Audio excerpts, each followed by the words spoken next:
Hola, ¿me ven? Sí, Buenas te vemos tardes. perfectamente, te estamos viendo. Bien.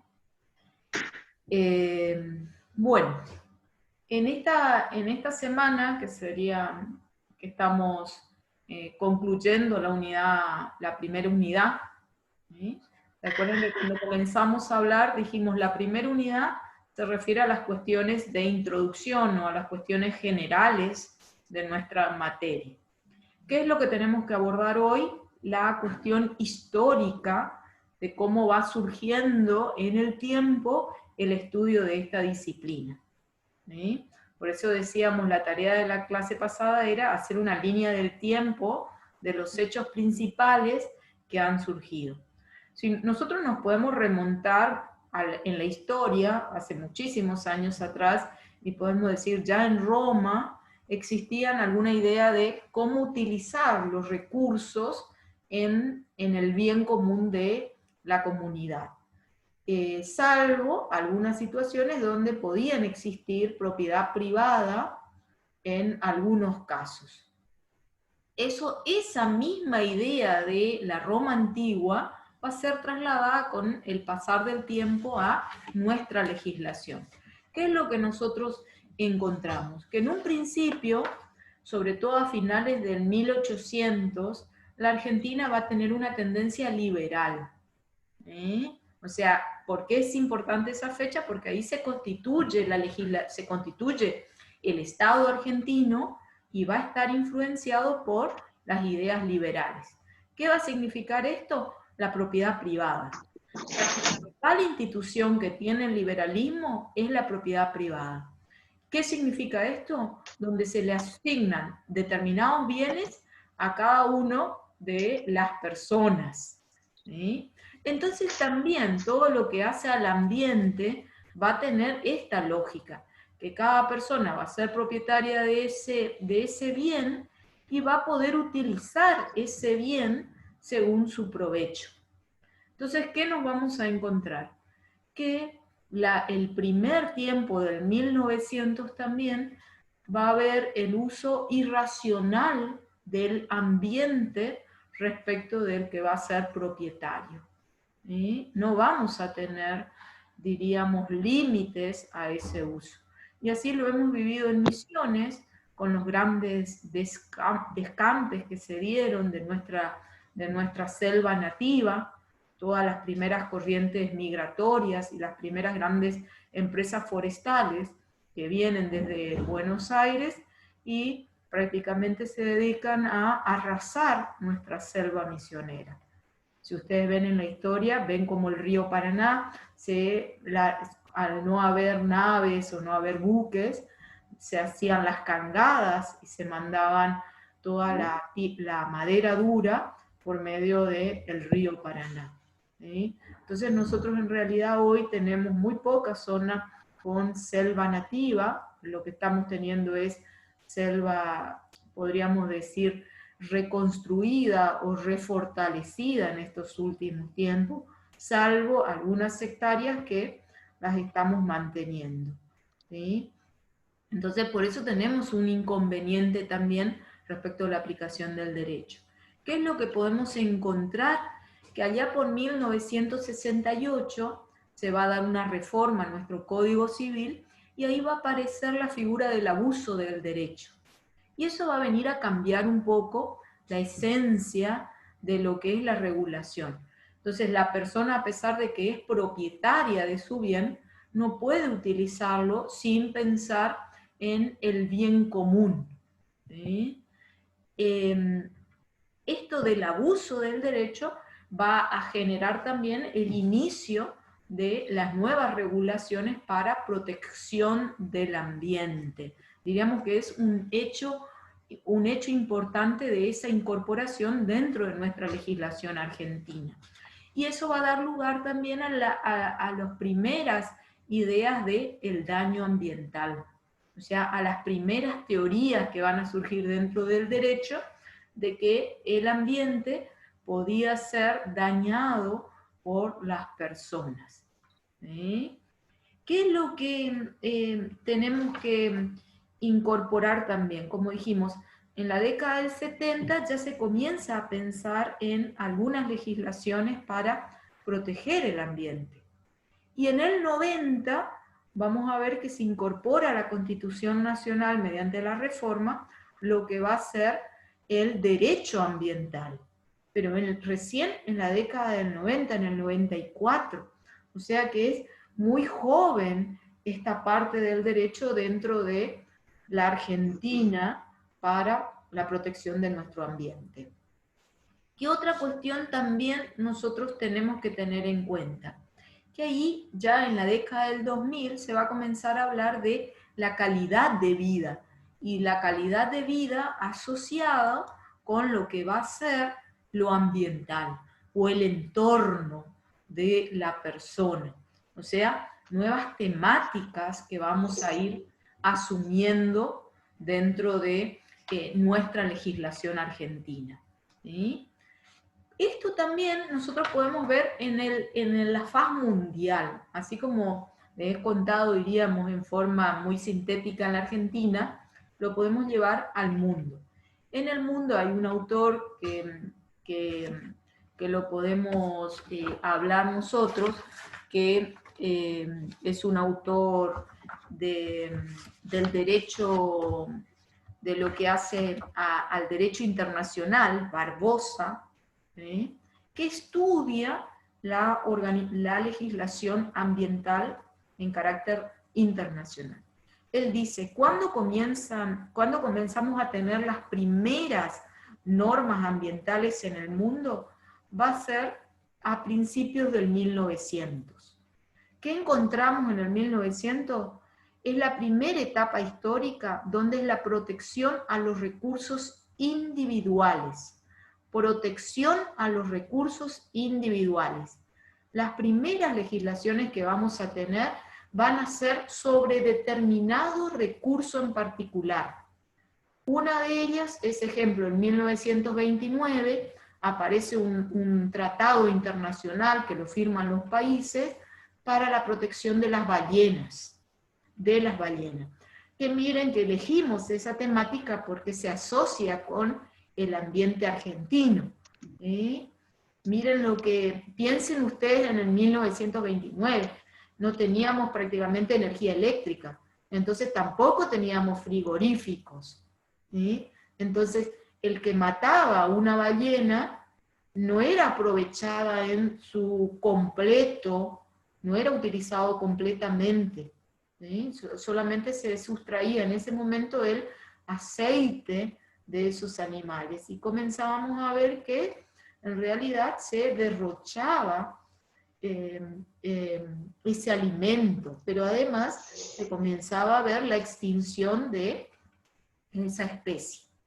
Ahí también en esos años se va a dar un tratado respecto de la protección de las aves, sobre todas las aves que son útiles a la agricultura.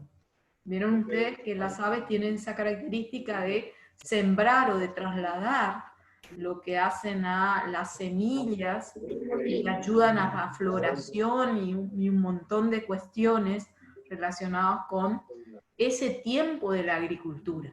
Quizás hoy ya estamos mucho más avanzados en las técnicas, pero para aquella época era importante esa actividad que realizaban nuestras aves.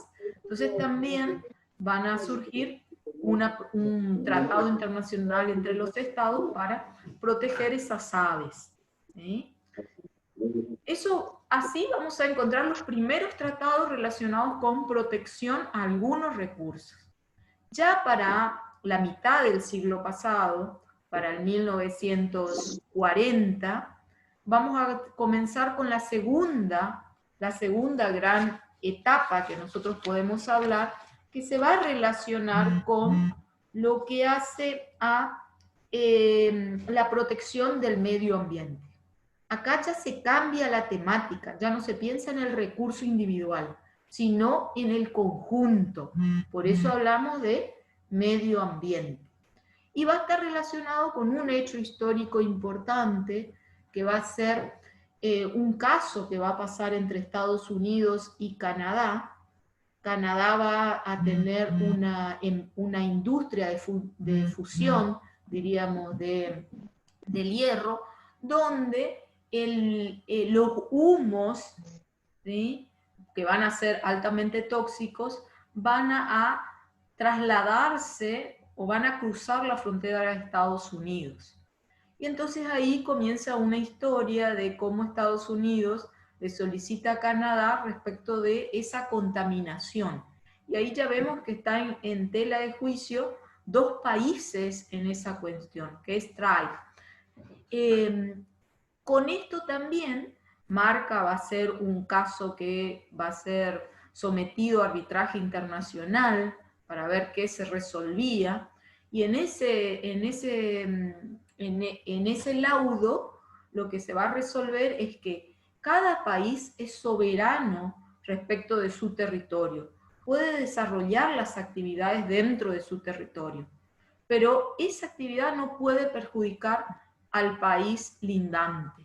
O sea que ahí crea también el inicio de la responsabilidad internacional de los países respecto del ambiente, ¿sí?, de cómo deben cuidar sus actividades económicas en pro del bienestar de otro estado, ¿sí? Ahí, en ese tiempo también va a aparecer la actividad de la ONU, ¿sí?, de las Organizaciones de las Naciones Unidas. Lo que las Organizaciones de las Naciones Unidas va a crear un programa internacional para otorgar recursos respecto del medio ambiente, que es el programa PUMA. Ustedes van a escucharle, que es el programa de las Naciones Unidas para el Medio Ambiente. Es un programa internacional que hasta hoy las Naciones Unidas otorgan recursos para los estados que quieran investigar y experimentar sobre el ambiente en la protección del mismo, ¿sí? Son recursos que vienen directamente a los estados, pero para actuar sobre el ambiente. Esto sería todo lo que va a ser la segunda gran época del derecho ambiental, donde se van a dar algunas otras tratados internacionales, como es el Tratado del Derecho al Mar, de los recursos del mar. Ahí tenemos otro inconveniente también. Ustedes piensen que cómo se define la soberanía de los países sobre las aguas dulces y las aguas saladas, porque no hay una forma exacta para determinar la propiedad. Esto nosotros en el derecho vamos viendo cómo se fueron dando las diferentes alternativas para determinar hasta dónde la Argentina tiene jurisdicción sobre el mar. Hoy el mar, y ustedes van a ver cuántas veces en las noticias que hay buques de Corea o de China que vienen a pescar nuestros camarones y algunos otros recursos de nuestro sur argentino, ¿sí? Está determinado hasta, hay cupos en esa convención, se establecen los cupos de pesca en forma anual, y hasta se le otorga a los países que no tienen salida al mar, ejemplo Paraguay, ¿sí? Entonces ellos también tienen el derecho a poder utilizar y poder alimentarse con los recursos que ellos no tienen posibilidad de acceso, porque hoy quedaron en el continente tierra, ¿sí? Eso hay toda una discusión. Miren que Chile, respecto de la salida del mar de Bolivia, Bolivia. ¿sí?, con Bolivia, que son discusiones que van surgiendo por esto, por lo rico que es el recurso del mar. Miren que también todo lo que hace a la fibra óptica viene por el océano. O sea que hay muchísimas cuestiones que hay que limitar respecto de las relaciones entre los estados, ¿sí? Entonces comenzamos a tener esto que marca el límite del uso racional de los recursos del mar, ¿sí?, y que obviamente la Argentina es parte de ese tratado, ¿sí? Y ahí nos vamos acercando a la tercera etapa histórica. La tercera etapa histórica va a surgir en 1972.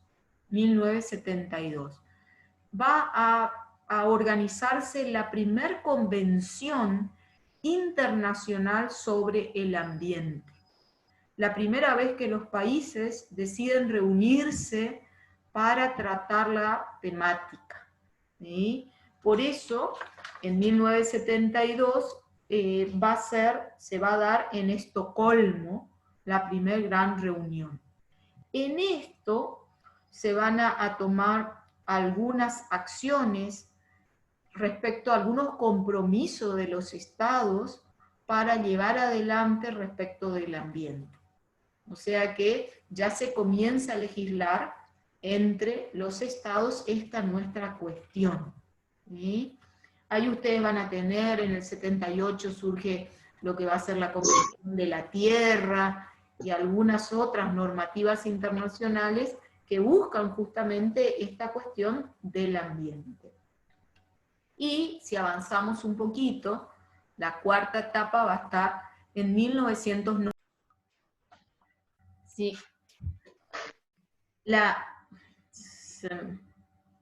Inconveniente con internet. ¿Sí? ¿Me siguen? ¿Sí? En 1992 va a surgir la cuarta etapa. Ahora sí. ¿Sí? Y va a ser en Río de Janeiro, que es donde se va a reunir la segunda convención internacional convocada por la ONU sobre ambiente. Miren que va a ser en Brasil, muy cerquita, porque en esa primera reunión de Estocolmo del 72, los países establecieron que en 20 años se iban a volver a reunir para poder evaluar qué normativas y cómo habían sido las actividades de la protección al ambiente. En 1992 va a ser importante porque la Argentina va a participar y se va a dar a la firma a dos importantes convenciones. Una es la de cambio climático, ¿sí? La de cambio climático. Y la segunda, la de diversidad biológica, que nosotros lo vamos a estudiar, estas dos convenciones las vamos a estudiar. En los dos casos la Argentina es parte de estas convenciones. ¿Sí? La de cambio climático, que hoy nosotros tenemos ya hemos ido avanzando en esa temática, pero se va a poner a la firma de los países. Miren que eso se da en el 92, y yo hoy les dije que en el 94 la Argentina va a incorporar en su constitución lo que va a ser el derecho ambiental. Miren cómo es, diríamos, cómo se va dando en el mundo la trascendencia de el cuidado ambiental. ¿Sí? ¿Qué es lo que va a aparecer también en ese momento? Se va a producir de ahí en más en lo que va a ser el 92, la convención de Helsinki, que también va a hablar sobre los efectos que produce la industria en las fronteras entre países. ¿Sí? O sea que, porque hoy sabemos que la mayor generación de gases tóxicos son producidas por la industria. Entonces también cómo se regula esto y cómo se van incorporando nuevos procesos que no sean tan corrosivos a nuestro ambiente.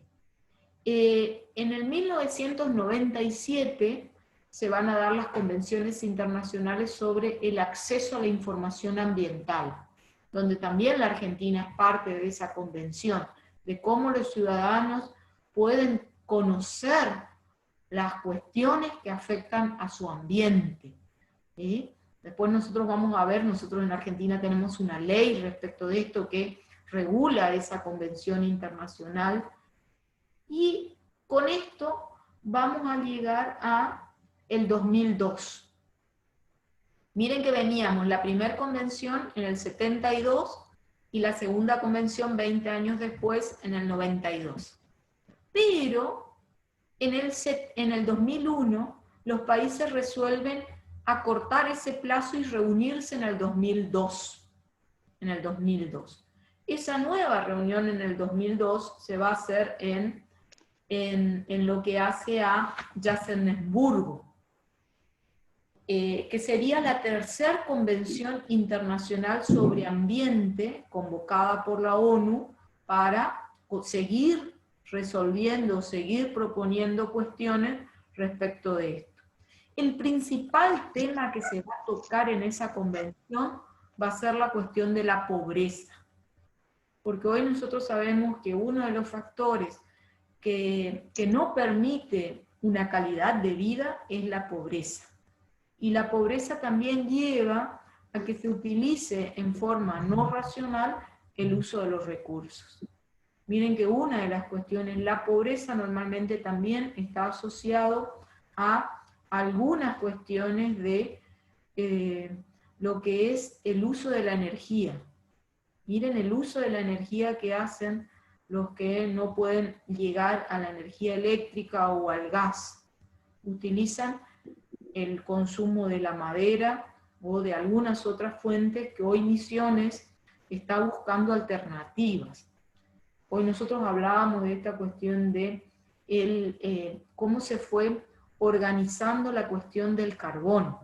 Argentina, que le encanta hacer el asado, pero nosotros el carbón lo usábamos históricamente de madera dura. ¿Sí? Entonces, hace unos 10 años que la Argentina se ha planteado la idea de utilizar madera, lo que decimos madera blanda, del kiwi, o de lo que son el eucalipto, o algunas otras maderas que son de rápido crecimiento, para evitar que usemos la madera nativa, la madera dura de nuestra selva. También ustedes habrán visto que se han usado los chips y algunas otras cuestiones como para ir salvando esta cuestión del carbón. Obviamente que muchos dicen no tiene el mismo sabor el asado, pero bueno, todas estas cuestiones hacen al cambio de la cultura respecto del uso de nuestro ambiente. Porque ustedes piensen cuántos años tarda un árbol de una madera dura hasta llegar a una dimensión importante. ¿Sí? No es tan fácil como lo que son algunas otras maderas forestales que hoy estamos usando.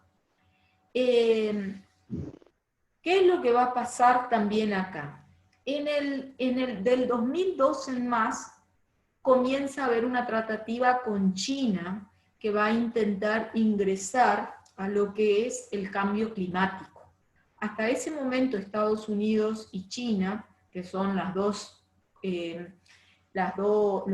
repúblicas con más uso de energía y también con mayor emisión de gases tóxicos, no estaban incorporados a lo que es la Convención del Cambio Climático. O sea, acá como China tienen la intención de formar parte, y esto significa de ir cambiando la forma de su industria, se resuelve convocar a una nueva convención que va a ser nuevamente en Río de Janeiro en el 2012. En el 2012. En el 2012 la Argentina va a participar, en esa convención va a estar la actual vicepresidente, va a estar a cargo de la presidencia, Cristina Kirchner, va a dar su discurso dentro de esta convención. Y va a ser sumamente importante porque de esta convención van a surgir van a presenciar 191 países van a asistir. Y de esos 191, 98 van a ser jefes de Estado. 98. O sea que va a haber 98 presidentes en esa cumbre. Es la máxima en poder político que hemos tenido en lo que son las relaciones internacionales en el mundo. Ustedes saben lo que es la logística para lograr que en un día estén 98 jefes de Estado en un mismo lugar con las agendas internacionales que tienen, pero es por la temática ambiental. O sea, lo que les nuclea es la importancia de lo ambiental. En esa cumbre, los compromisos de los estados va a ser girar a la economía verde. ¿Qué significa la economía verde? Es una economía amigable con el ambiente. Dentro de esto se van a firmar algunos tratados internacionales, pero sobre todo con esta idea. Y ahí también van a aparecer algo que está de moda y que hoy nosotros también lo tenemos que ver, que son los ODS. Algunas pautas que se han fijado para alcanzar el desarrollo sostenible dentro de los pueblos. ¿Sí? Que después, un poco más adelante, tenemos que ir viendo estas circunstancias. Esto es, obviamente pensamos que en el 2022 se va a dar la próxima cumbre internacional de los estados con la agenda ambiental mundial. Mientras tanto, en el 2015 se dio lo que nosotros conocemos como el Tratado de Francia, que vamos a ver donde se abordaron algunas cuestiones también referidas a ambiente, pero no con la envergadura que tienen estas reuniones que estuvimos charlando. ¿Sí? Entonces, eso es lo que podemos decir respecto de cómo ha ido la evolución en lo que hace a el mundo internacional en lo ambiental, con algunos hechos muy importantes que sobre todo ustedes los tienen que tener en cuenta porque hace a la formación del técnico ambiental. ¿Sí? Y el punto que sigue habla de los principios internacionales del derecho del ambiente. Principios internacionales del ambiente. ¿Qué son estos principios?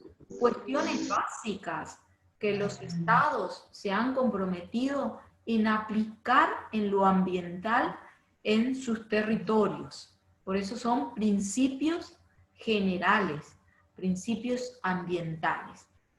El primer principio que nosotros tenemos que ver es el de la interdependencia ambiental. Este principio surge en esa conferencia que nosotros dijimos del 92 en Río de Janeiro, ¿sí? Donde se establece que todos los países deben trabajar por el ambiente.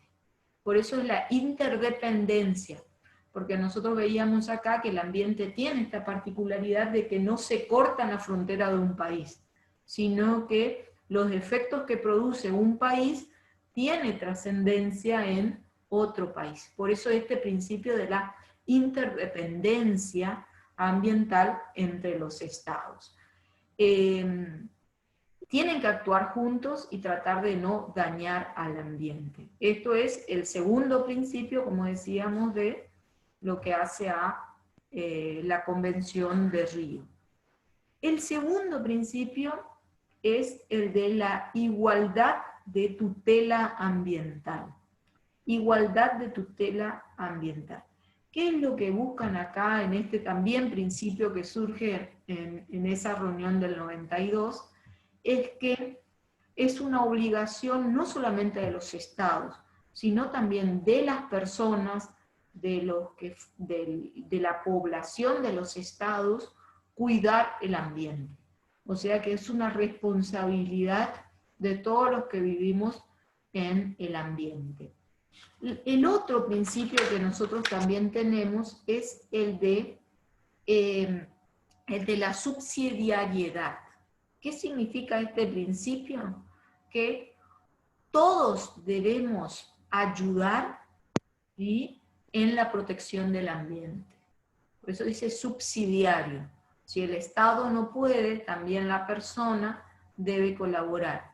Y esto significa Estado nacional, subsidiario el Estado provincial, subsidiario el Estado municipal. O sea que es una responsabilidad de todos los órdenes subsidiariamente actuar sobre el ambiente. Por eso veíamos en una de las clases anteriores que decíamos que hay tantas normativas ambientales, porque esa gran esfera de gobierno pueden ir dictando y que muchas veces pueden llegar hasta a contradecir en su sentido y en su contenido lo que se va regulando. ¿Sí? El otro principio es el de la información, o sea, de cómo los ciudadanos y cómo las personas pueden tener acceso a la información ambiental. ¿Sí? Por eso ustedes van a ver que en muchas leyes, cuando se van a realizar ciertas acciones sobre el ambiente, se solicitan audiencias públicas para que las personas también puedan intervenir y emitir su opinión respecto del ambiente. Nosotros lo hemos tenido acá en Misiones cuando se ha llamado al plebiscito respecto de la represa de Garupá, de la represa de Garabí, de Corpus, perdón, que me estoy equivocando, ¿sí? Que en ese momento Misiones que decidió que el pueblo convocara unas elecciones y que el pueblo resuelva si quería o no esta nueva represa debido a los inconvenientes que estábamos teniendo con Yacyretá. ¿Sí? Hoy estamos hablando de otra represa que es la de Garabí, al sur de nuestra provincia, que en realidad es en Corrientes, pero el problema ambiental lo vamos a vivir en Misiones, prácticamente por el embalse del río Uruguay. ¿Sí? Así que ahí tenemos otras cuestiones que hoy se están debatiendo. El otro principio también es el de la introducción de la variable ambiental. ¿Qué significa este principio? Que todo gobierno, cuando lleva adelante alguna política pública, tiene que tener en cuenta, tiene que incorporar lo ambiental en esa gestión. O sea que si voy a hacer una obra pública, debo prever la cuestión ambiental. Miren que esto en Misiones se está dando, que son algunas de las rutas ecológicas que le llamamos, que hoy se están construyendo pases de fauna para que obviamente no haya atropello de fauna autóctona, como vemos en muchas de nuestras rutas, ¿sí? Entonces todo lo que es la ruta, el acceso a la Cruz de Santa Ana, tiene varias pasados de fauna, y la Ruta 2 también. O sea, son las nuevas tecnologías que también las obras públicas van incorporando a estas cuestiones. ¿Qué significa esto? La cuestión ambiental. Entonces, si yo pienso, miren que nosotros siempre decimos en esta cuestión de cuando se hace hasta un barrio de vivienda, hay que determinar a ver qué espacios verdes se van a dejar, qué otras instancias para lo ambiental. Acá en Posadas se dice, entre comillas, que el Itambé Guazú es uno de los barrios más amigables con el ambiente, porque ya también está pensando hasta con energías solares, en algunos casos con la distribución de la luz y los servicios a través del subsuelo, que son otras cuestiones, porque si tenemos tendidos al aire, no permite que tengamos buenos árboles. O sea, son todas cuestiones que hay que ir pensando cuando nosotros vamos desarrollando nuestra ciudad y nuestros ambientes. ¿Sí? Entonces, esto de incorporar la variable ambiental en la función del Estado es sumamente importante. ¿Sí? Miren que una de las cuestiones que hoy Misiones está trabajando es esta cuestión del residuo, que es uno de los problemas más grandes que tenemos por la cantidad de residuos que hoy estamos produciendo diariamente las ciudades y también las personas.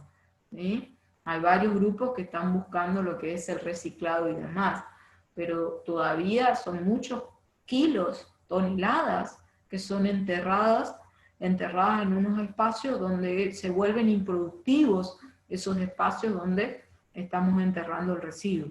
Entonces, esas son las cuestiones que nosotros tenemos que mejorar para garantizar una mejor calidad de vida para las generaciones futuras. ¿Sí? Otro de los principios que también tenemos es el de la conservación. Dentro de lo que hace a el ambiente, es sumamente necesario preservar, mejorar y restaurar los ambientes naturales. Y eso ustedes lo ven a través de todas las materias que van llevando adelante en biología y en la tecnicatura, que hoy es una de las cuestiones que debe buscarse dentro de las comunidades, ¿sí? También otro de los principios que tenemos es el de desarrollo sustentable. ¿Qué significa esto, el de desarrollo sustentable? Y bueno, acá también son términos que depende de la teoría que uno va leyendo, le van dando algunos otros sentidos. Hoy estamos hablando del buen vivir, más para lo que es Sudamérica, ¿sí? De que significa de que podamos tener mejores condiciones de vida para todos los ciudadanos. Y también el de intergeneracionalidad, que significa que la responsabilidad de las generaciones actuales para que las generaciones futuras puedan gozar del ambiente que actualmente tenemos. Así que ahí ustedes tienen muchísimo